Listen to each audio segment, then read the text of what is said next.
pour cette présentation. Je suis heureux de revenir à Végimont. C'est un cadre magnifique. Et j'ai eu le plaisir de venir déjà ici en 2007.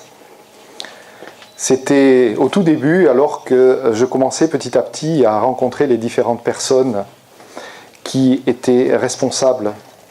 Et donc, en 2007, ici, déjà régnait une ambiance fraternelle formidable. Et aujourd'hui, évidemment, c'est exactement pareil. Il y a des gens heureux partout. J'ai observé un petit peu tout à l'heure à la pause, beaucoup de gens sont heureux de se retrouver.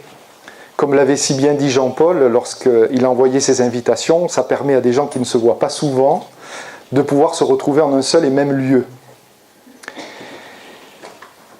J'ai eu le plaisir aussi de revoir des gens que je n'avais pas vus depuis effectivement plusieurs années et c'est toujours extrêmement intéressant de pouvoir un petit peu échanger, de voir le chemin parcouru depuis. Je suis venu pour vous parler d'un thème effectivement extrêmement redouté, l'unité, dans la diversité. C'est important de le préciser cela, dans la diversité. On va un petit peu voir pourquoi au cours de cette courte allocution que je vous propose. Vous auriez dû avoir normalement un slide, mais le slide a préféré rester à Nice, donc je suis venu sans le slide. La première chose qu'il faut dire, c'est que beaucoup de gens pensent que l'unité n'est pas vraiment au point chez les spirites. On entend ça et là des arguments disant oui, on est quand même divisé, on se dispute souvent. On voit qu'il y a beaucoup d'organisations qui fleurissent dans le paysage. Alors on se demande, est-ce que c'est pas mieux, finalement, pourquoi diviser?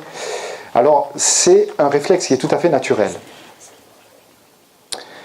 Au fond, quelle est la situation aujourd'hui? Nous avons plusieurs mouvements dans chaque pays. Nous avons une organisation internationale. Nous avons dans le pays des centres, dans différentes villes, dans des régions. Et quelquefois, dans la même ville, nous avons plusieurs centres, surtout si cette ville est importante. Donc il y a une grande diversité. On est confronté à cette diversité tous les jours. La question que l'on doit se poser en premier, c'est au fond, qu'est-ce que l'unité? Qu'est-ce qu'on attend quand on parle d'unité? L'unité, c'est quelque chose de fondamental auquel nous sommes confrontés tous les jours, depuis notre naissance. Je suis sûr, je suis certain que tout le monde ici a été confronté à des problèmes d'unité élémentaire depuis son plus jeune âge. Ça commence dans votre foyer. Vous avez, chacun d'entre vous, des fois eu des divergences majeures avec des membres de votre famille. Avec votre conjoint, bien entendu aussi. Je peux vous assurer que c'est parfois loin d'être facile d'être totalement unis dans nos idées, dans nos projets, parce qu'il y a des divergences dont nous devons tenir compte. Ensuite, le problème de l'unité peut se retrouver ailleurs, dans votre travail par exemple. Vous avez peut-être, vous faites partie d'une équipe, d'un projet, dans une entreprise, et vous êtes confronté quelquefois à des projets d'unité, parce que vous avez des fortes personnalités, parce que vous avez des personnes qui ont des idées un petit peu plus prédominantes, et vous avez des gens qui peut-être ne savent pas s'exprimer, donc ont peut-être des idées différentes, mais ne sont pas en mesure de les mettre en valeur. L'unité se retrouve partout, même dans les loisirs. Lorsque vous avez envie de sortir un soir, peut-être que monsieur voudra aller au cinéma, madame voudra aller au restaurant. Donc vous avez face à deux visions différentes sur comment passer une simple soirée. Dans le sport, une équipe efficace est une équipe unie. Et pour les amateurs de sport collectif, cette vérité se vérifie à chaque fois. Si l'équipe est unie, alors le résultat ne se fera pas attendre. Alors, l'unité, au fond, comment peut-on mieux la définir? On a écrit beaucoup de choses sur ce sujet, surtout chez les spirites. Nous avons quantité d'ouvrages avec beaucoup de conseils des esprits supérieurs sur comment faire pour être unis. Et Allan Kardec nous a donné beaucoup de conseils aussi dans la codification. j'ai voulu volontairement laisser ça de côté pour revenir à quelque chose, une approche un peu différente. J'ai ouvert le dictionnaire Larousse et j'ai cherché unité. Et je me suis posé la question, je dis tiens, voyons un petit peu ce que dit le dictionnaire Larousse. Alors sachez-le, le dictionnaire Larousse donne plus de 10 définitions différentes. 10, pas moins.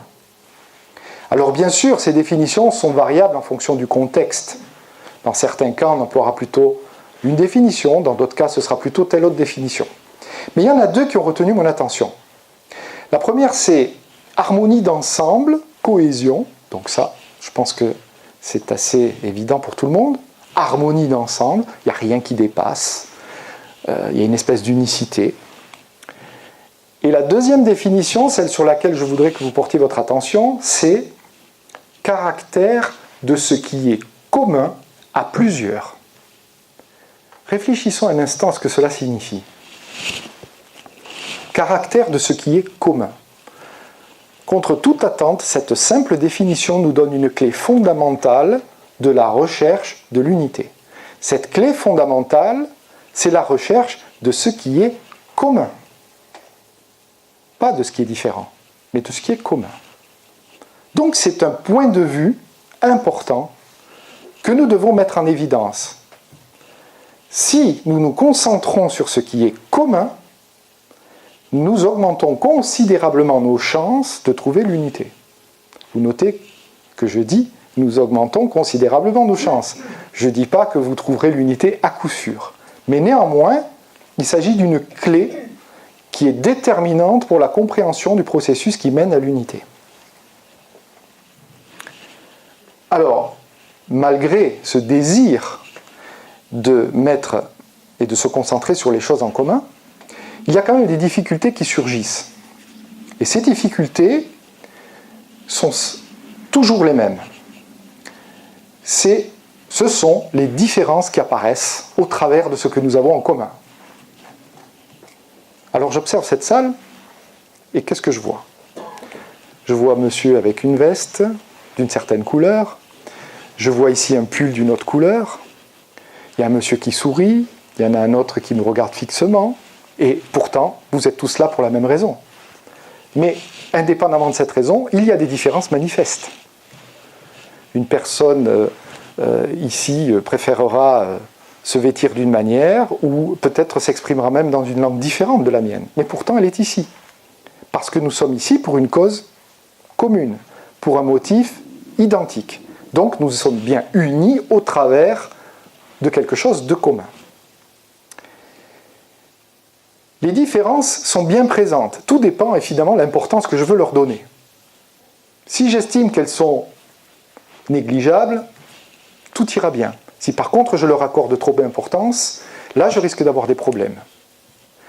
Parce que par-delà ce que l'on voit, il y a aussi ce que l'on ressent. Et là on complique encore un petit peu la chose, parce que dans ce qu'on ressent, il y a aussi les phénomènes liés à la perception.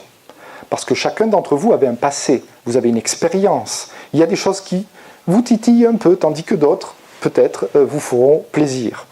Et c'est tout à fait normal.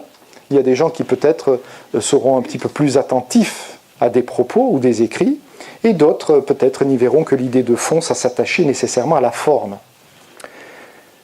Et parfois surgissent aussi des malentendus. Alors je voudrais vous citer un exemple que j'ai eu le plaisir d'entendre ici même, dans cette salle, en 2007, par un orateur qui était venu, qui était invité ici, qui a présenté une fable que je me suis remémorée, et j'ai dit, c'est l'occasion de la présenter à nouveau. Vous en avez tous entendu parler sans doute, c'est la fable des 6 aveugles et de l'éléphant. 6 aveugles et l'éléphant est une fable qui a beaucoup de succès pour comprendre l'unité, et vous allez voir pourquoi. Cette fable se passe dans des temps reculés, je crois en Inde, et un jour un prince de grand renom devait venir dans un village. Et ce prince devait venir à dos d'éléphant. Et dans ce village, il y avait 6 aveugles, qui eux ne savaient pas du tout, non pas ce qu'était un prince, parce que ça tout le monde le savait, mais ce qu'était un éléphant. Alors ils étaient très curieux, et on leur a proposé que lorsque le prince serait là, de venir, de se rassembler, puis de se rendre compte de ce qu'est l'éléphant. Lorsque le prince est arrivé, il a fait donc sa présentation, et les aveugles se sont approchés de l'éléphant. Le premier aveugle a touché sa jambe, pas sa patte, parce que les éléphants ont des jambes. Donc, il touche, et puis il dit, c'est un tronc d'arbre, finalement, un éléphant. Il y a un autre aveugle qui touche le ventre, et lui, il dit, non, c'est pas un arbre, c'est un mur. Le troisième, lui, touchait la queue, et il dit, non, ce n'est ni un mur, ni un tronc d'arbre, c'est une corde. Et ainsi de suite. Le quatrième touche l'oreille. Il dit, c'est un éventail. Un autre touche la trompe. Il dit, c'est un serpent. Et finalement, celui qui touchait les défenses dit, non, c'est une lance, c'est une arme. Finalement, chaque perception donnait une vision différente de la même chose. Et nous retrouvons un petit peu ce phénomène autour de nous, où parfois des gens ont des perceptions différentes d'une chose unique. La même chose finalement. Que de paroles, des fois, échangées, d'énergie gaspillée pour finalement dire la même chose. Nous sommes souvent, quelquefois, d'accord, mais nous n'avons pas trouvé, à cause d'un problème de filtre, d'un problème de perception, la bonne manière soit de le dire, soit simplement, nous restons convaincus que notre perception est la seule et l'unique. Et c'est parfois très compliqué.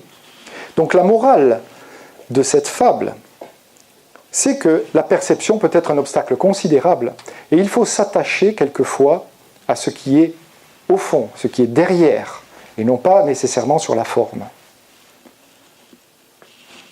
Les différences de perception, tout comme toutes les différences en général, sont légion autour de nous. Regardez, si vous regardez par la fenêtre, qu'est-ce que vous voyez ? Vous voyez des arbres. Il n'y a pas un arbre identique. Vous pouvez regarder dans la nature, rien n'est strictement identique. Il y a toujours une petite différence. Il n'y a pas de clone.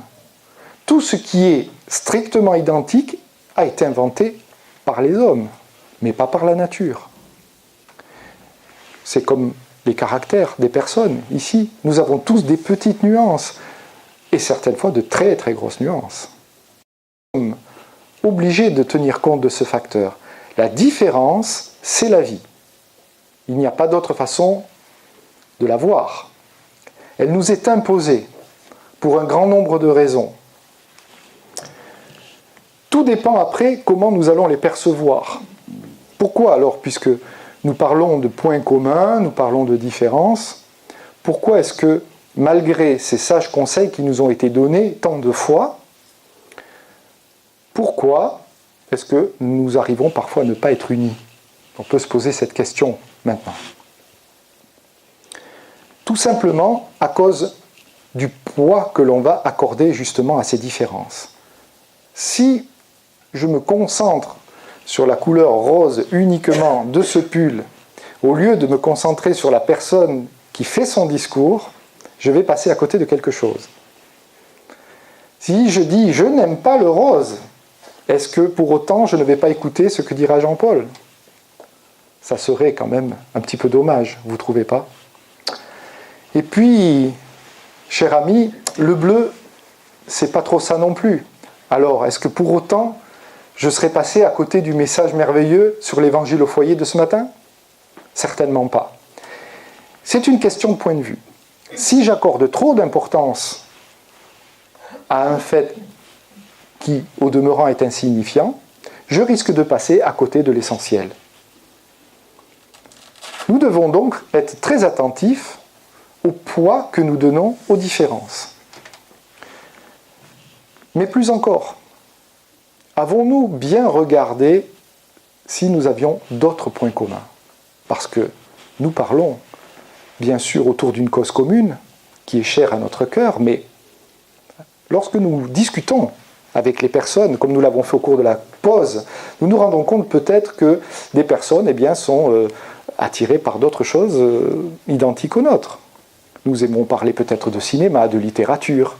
Hier, je discutais avec une personne à la cafétéria de l'histoire sumérienne. Et de fil en aiguille, nous nous sommes aperçus que nous avions un intérêt commun. Il m'a même donné le titre d'un ouvrage que je ne connaissais pas et que je vais me procurer. Donc, que s'est-il passé? Nous sommes passés au-delà de notre point commun. Pensant que nous avions affaire à une différence, nous nous sommes aperçus qu'il y avait une convergence, à notre grande surprise, qui a été bien sûr profitable. Parce que la différence, pour être surmontée, doit être vue sous un autre angle. Vous avez plusieurs façons de voir la différence. Vous pouvez la voir comme je l'ai montré, avec l'histoire des pulls et des couleurs, mais vous pouvez faire autrement. Je peux regarder Jean-Paul et je dire, il est bien ce pull finalement. J'aurais jamais pensé en acheter un comme ça. Si je l'essayais pour voir, peut-être que ça m'irait bien aussi. Pareil pour le pull bleu. Au lieu de dire, oh, ouais, moi je ne mets pas de pull rose, non. Mais peut-être que si je l'essaye, je vais y trouver un intérêt. Vous voyez où je veux en venir? C'est qu'une différence, parfois, gagne à être connue, gagne à être partagée. Et je sais, j'essaye de l'avoir son pull depuis tout à l'heure. Donc ces différences-là gagnent à être connues et partagées. Et au lieu de fermer les yeux en disant « Oh non, ça c'est pas comme je fais », essayons un petit peu de voir les choses sous un autre angle. C'est de dire « Tiens, voilà une méthode que je ne soupçonnais pas. Est-ce que cette méthode me correspond ? Peut-être elle vous correspondra. Vous n'en savez rien au départ. Ou peut-être ça vous permettra aussi de mieux comprendre la personne. Pas seulement d'adopter nécessairement la méthode, mais peut-être aussi que cela vous permettra de mieux savoir à qui vous avez affaire. Et peut-être aussi, cela vous permettra, vous, de savoir comment vous devez être vis-à-vis de cette personne. Parce que, ayant pris la mesure de cette différence, ayant pris la mesure de ce qu'est la personne, vous saurez mieux être en sa présence et vous adapter à ce qu'elle est. Donc vous voyez, c'est un exercice totalement différent et qui est bien plus productif que de se concentrer uniquement sur les différences. Voilà pour la théorie. La pratique n'est ni plus ni moins que de ne pas donner trop d'importance aux différences. Les différences ont été mises sur notre terre pour des raisons simples, qui convient de ne point oublier. Comme vous le savez, sur notre terre, nous avons des différences d'évolution. Nous ne sommes pas tous des esprits strictement faits au moule avec le même niveau d'évolution. Nous avons donc une tranche d'évolution avec des esprits un peu plus avancés et d'autres un peu moins avancés. Et nous le voyons autour de nous. Il y a quand même sur notre terre de la criminalité, il y a des esprits qui sont extrêmement orientés vers les actions, les mauvaises actions, tandis qu'il y en a d'autres qui sont plutôt orientés vers le bien. Si donc nous sommes dans cette promiscuité, croyez-vous que c'est involontaire ? Non, nous sommes soumis à ces différences pour une raison bien précise. C'est que c'est grâce à ces différences que le progrès se fait. Nous avons besoin des esprits moins avancés, et les esprits moins avancés ont besoin des esprits plus avancés. Dans un cas, les esprits plus avancés pourront mettre en pratique les lois morales qui leur ont été enseignées, et dans l'autre cas, les façons d'agir des esprits plus avancés serviront de modèle à ceux qui sont moins avancés pour les faire progresser. Donc il y a bien une synergie, il y a bien un échange qui fait qu'il y a un progrès qui est tiré précisément de ces différences. Si tout le monde était strictement du même niveau, ce progrès serait très difficile. On peut même dire qu'il n'y en aurait sans doute pas, à part des prises de conscience, des intuitions soudaines. Mais vous vous rendez compte donc que de la différence naît le progrès. Grâce à ces différences, et grâce à notre enseignement moral, nous pouvons mieux apprécier maintenant comment tirer parti de ces différences. D'abord, parce que cela enseigne la tolérance. La tolérance, face à la différence, nous enseigne comment accepter la différence. La charité, elle, nous enseigne aussi comment la comprendre. Comprendre un petit peu, justement, la quintessence de la différence. Et l'amour nous permet non seulement de l'ignorer, mais de l'adopter dans son entier.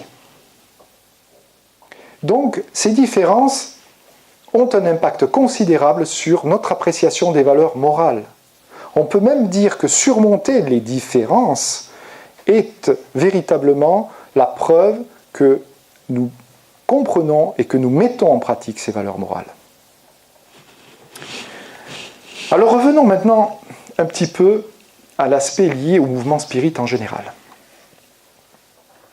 Où commence le mouvement spirit? Parce que le mouvement spirit, c'est quelque chose de vague. C'est un ensemble d'organisations qui travaillent de concert pour mutualiser des efforts, pour échanger, partager. Et donc,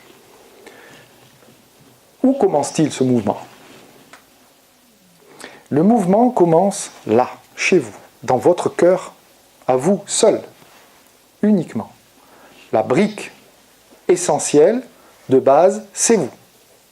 Ce n'est pas le centre auquel je vais étudier, ce n'est pas l'organisation à laquelle j'appartiens, non, c'est vous en premier. Parce que cette notion d'unité commence par vous. Beaucoup de gens sont tiraillés à l'intérieur. Ils ne sont pas en unité avec eux-mêmes, ils n'ont pas la paix de l'esprit. Le premier devoir pour apporter l'unité au collectif, c'est que la somme des individus qui la composent soit unie déjà avec eux-mêmes. Si vous avez une personne qui n'est pas en harmonie avec elle-même, est-ce qu'une personne, par exemple, n'est pas tout à fait claire dans sa conscience? Est-ce qu'elle est tiraillée par des considérations? Est-ce qu'elle est tout à fait convaincue que ce qu'elle fait est juste et bien? Voilà des questions auxquelles chacun de vous pourra, dans un examen de conscience, répondre. Est-ce que je suis en paix avec moi-même? C'est déjà là la première marche vers l'unité. Être en paix avec soi-même. Avoir résolu toutes ces questions de fond qui amènent sa conscience à être troublée parfois de façon excessive et qui fait que finalement on n'avance pas toujours dans une direction cohérente.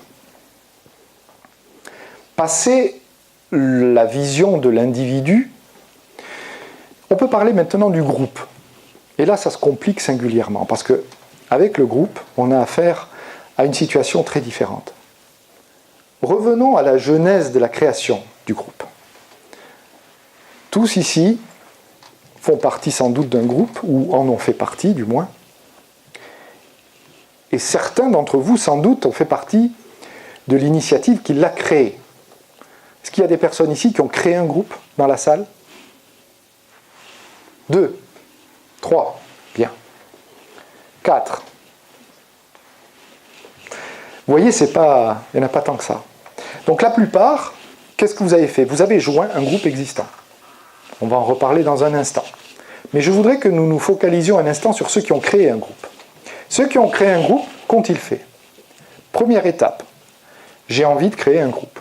C'est ça la première étape, c'est d'en avoir envie, d'être motivé.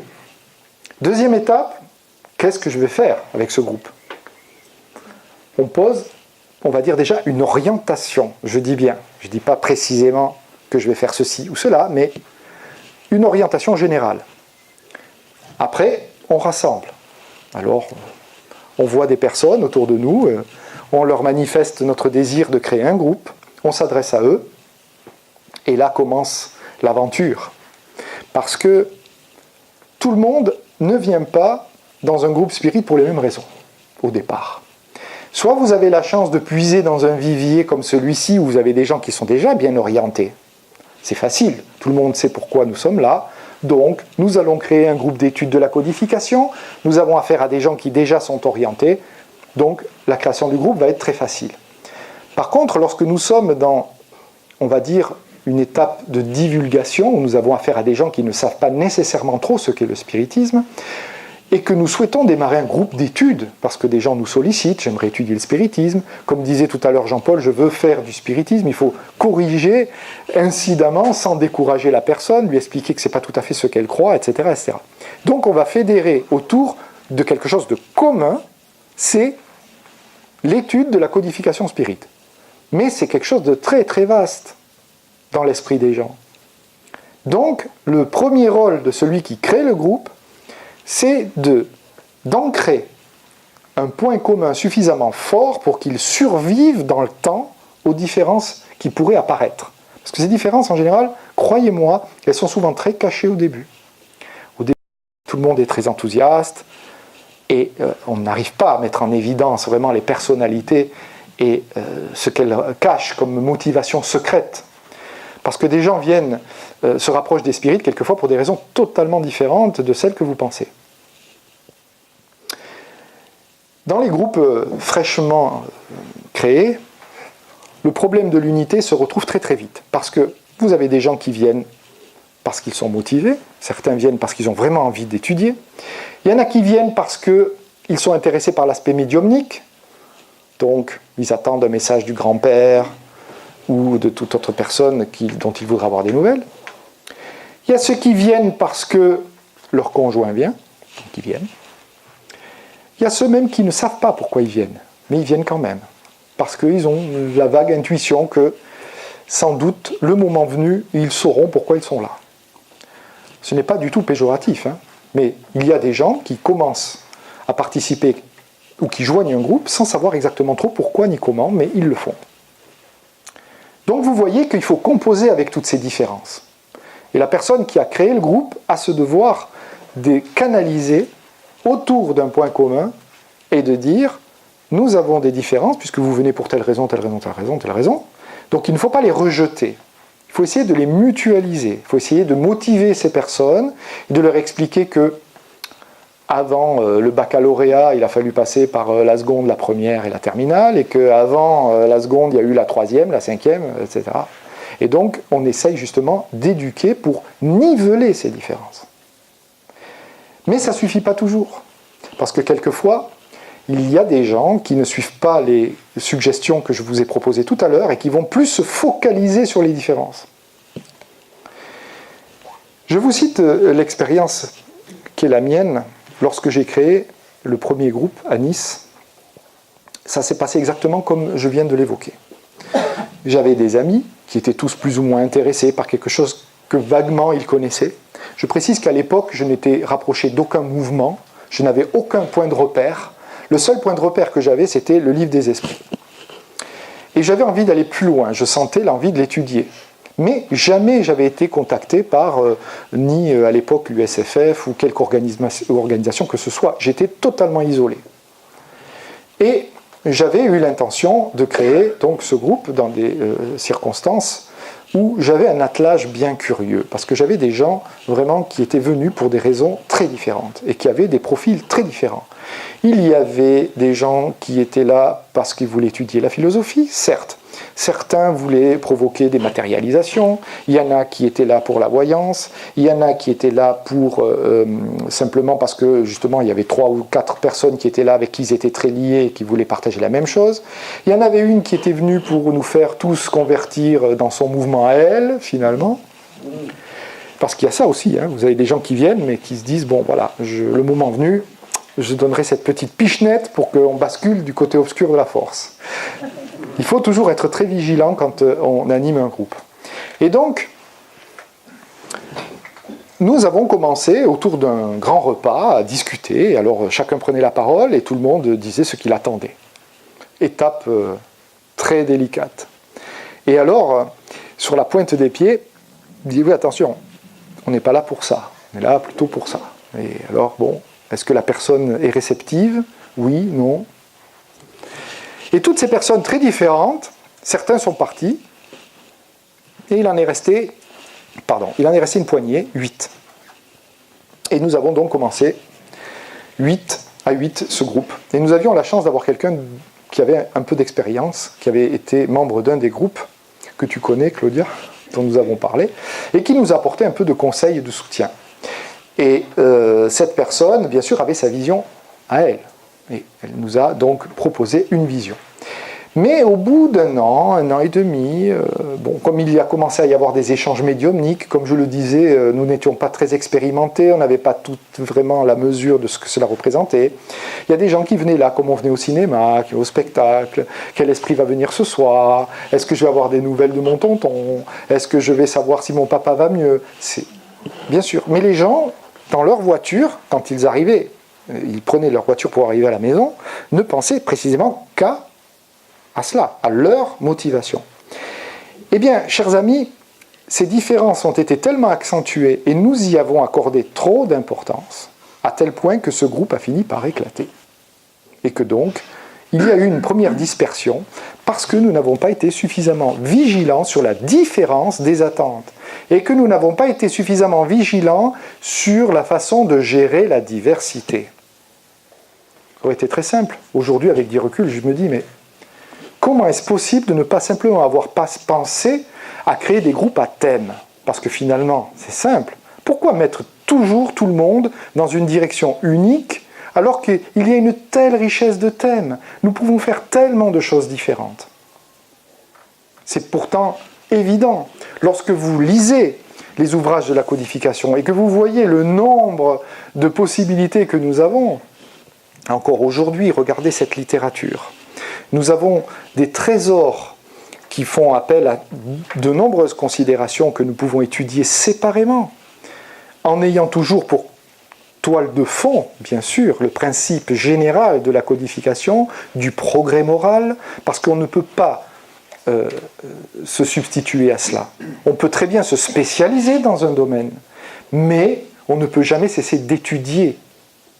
C'est impossible. Parce que des gens disent « Ah, moi je veux faire que de la médiumnité, mais l'étude ça ne m'intéresse pas. » Ben non, c'est pas possible. Donc il faut toujours recadrer et dire « On ne peut pas procéder de cette manière. » Donc c'est un travail constant.